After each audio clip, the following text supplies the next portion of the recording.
Thank you, thank you. Hello, I'm Andrew Coder, and I'm here to talk about the issue of overpopulation with you all here today. My first thought about this issue was this morning, actually. I woke up and I decided to take a quick shower. No big deal. However, it was in the shower when I realized how many people do not have the access to clean water so that they can take a shower every morning. Well, I looked up the numbers and they were staggering. 85% of the world lives in what is considered the driest half of the world, meaning that there's not adequate rainfall per year or the water is just not clean.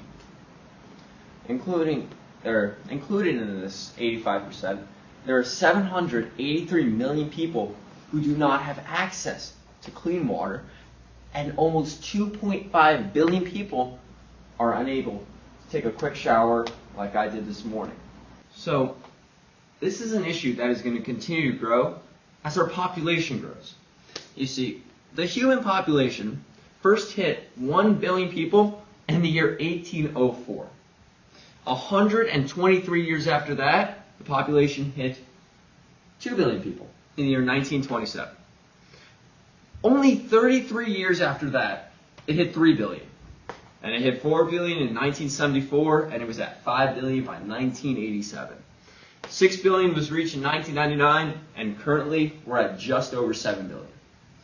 At the current rate we're going, the 9 billionth person will be reached in the year 2025. However, it is the low-income countries that tend to be having more and more children. As we see in this graph here, you have the more developed countries and the more wealthy countries with less children per mother. However, you have in sub-Saharan Africa, for example, you have 5.3 children per mother. This is an exponential rate, and frankly, the people in sub-Saharan Africa who are rather poor do not have enough money to sustain these children. As we'll see in this next slide coming up, the population seems to be steady in the more developed countries since the year 1950 to about 2050. We've grown maybe a quarter of a billion people. While on the other hand, you have the less developed and the least developed countries. It started out at about a billion people, and it has skyrocketed to the point that it will be projected that in the year 2050, there will be just over 9. And as we'll see in this upcoming slide, just how much the family sizes and life expectancy directly correlate to each other. As we see in this graph that's moving, you have children per woman on the x-axis, while life expectancy on the y-axis. As countries seem to have less and less children born per woman, life expectancy seems to go up in all the countries. However, on the right side, you still have some countries that are left behind. That is an issue even to this point today. So as we see in this graph here, we have the lesser developed countries, primarily Africa and the Sub-Sahara, with more children per woman and a very low life expectancy, about 55 years averaged out. While on the other hand, you have the more developed nations up here. This big red dot being China, the US being that little yellow circle over there, and India being this big blue circle. They tend to have less children per woman, between 1 and 2, about 1.5. And the life expectancy is all the way up at about 75 years. So, going back to our earlier discussion about water consumption in the world, you have, on this graph here, the water consumption in billions of gallons cubed. Back in the year 1900, the world's line, which is in blue, used about 600 billions of gallons cubed every year. Now, in about 2014, it's all the way up to 4,500 billions of gallons cubed every single year. And by the year 2025, it's expected to surpass the 5 billion gallons per year cubed mark. However, if we look at some of the more developed countries, such as North America or Europe down here, they tend to have a generally higher rate of water consumption per year than the green countries, which are less developed, such as Africa. The only exception here being Asia, as, of course, there are billions of people there. It's the most populous area in the world. The issue with this is that Africa is growing at a population rate that is much faster than the other countries that are more developed and have more accessibility to water. Meaning that there could become a point where Africa has kids dying of thirst because their population is growing too fast and their water supply does not meet their needs. Our solution to the issue of overpopulation is actually through education. As we see in this next slide here, we have the more developed countries, such as Canada and US, and cities such as Hong Kong and Singapore, scoring very, very high on the international SAT. While we have countries on the lower end, such as Colombia and Brazil, scoring much, much lower. And it's these countries, Colombia, Brazil, etc., actually have a much higher rate of population growth. While we have US and Canada, as I said before, they have a very low rate of population growth. And as we did more and more tests, we found out that these numbers actually directly correlated. In this next slide here, that as the adult literacy tends to go up and youth literacy tends to go up, you have the more developed nations, obviously. You have, in the developed countries up top are these blue figures, while you have the less developed countries in just about every other shape. The most important we like to point out are the orange plushes, sub-Saharan Africa. You have very few up here, a couple more in the middle, and a lot down here. That's a big problem, obviously. And as studies show, it's these countries down here that tend to have a much higher population growth rate. And these countries actually tend to set up some things called squatter settlements. Now, these are settlements that many people come from miles around, many young people come from miles around, and they look for a self-sustaining city. Somewhere where they can get food, waste management services, and most importantly, water at a very convenient place to them.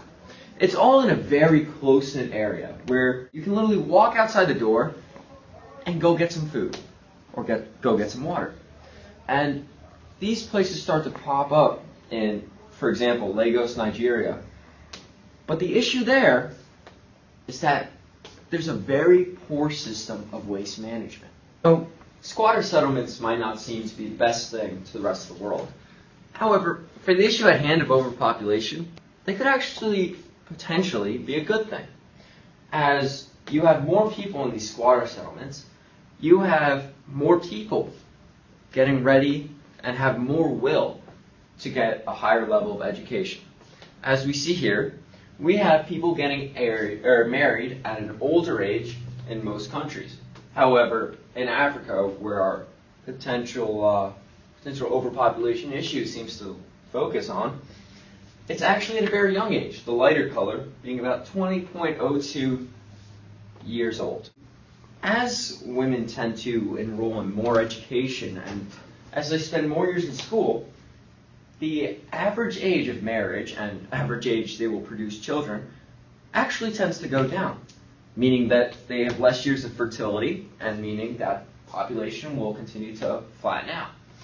However, we need some way to instill our idea into those women, even though they're so busy in school. So we decided that the best method would be through classes given in school, such as in sexual education classes. We think that if women are informed about overpopulation and the potential effects of having too many children, that they will realize the issue at hand and potentially they will have less of a desire to have more and more children.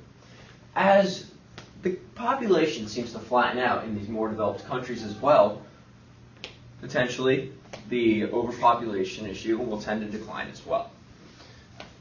Of course, there is the possibility that this could be ineffective.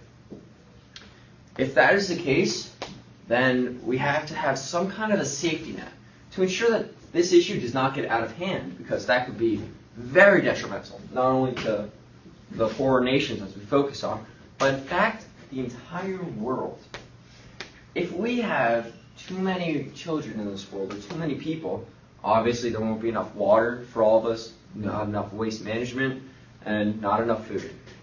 So we think that if all cards come crashing down, we might have to instill a government intervention.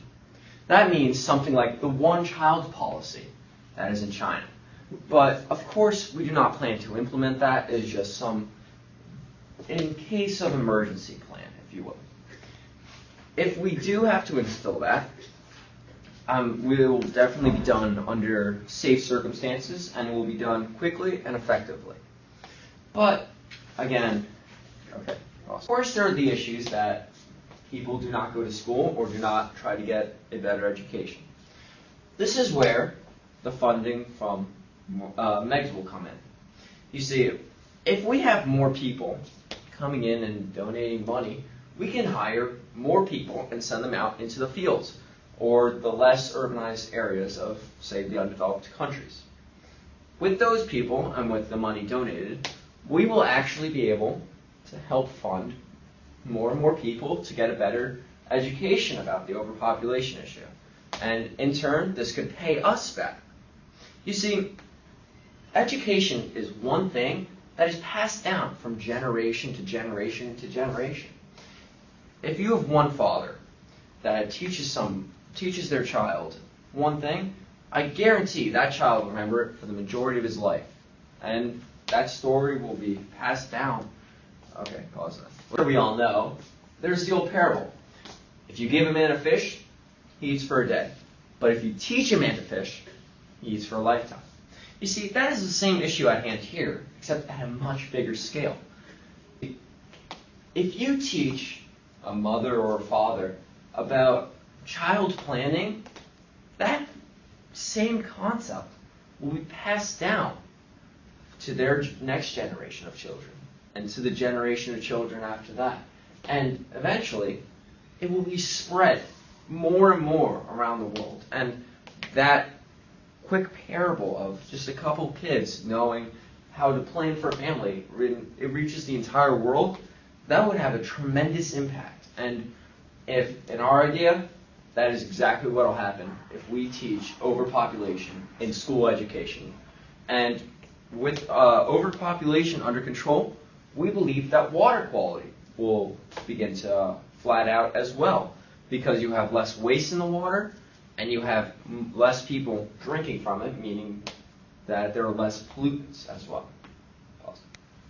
On behalf of my team, we want to thank you today for being a part of this TED Talk.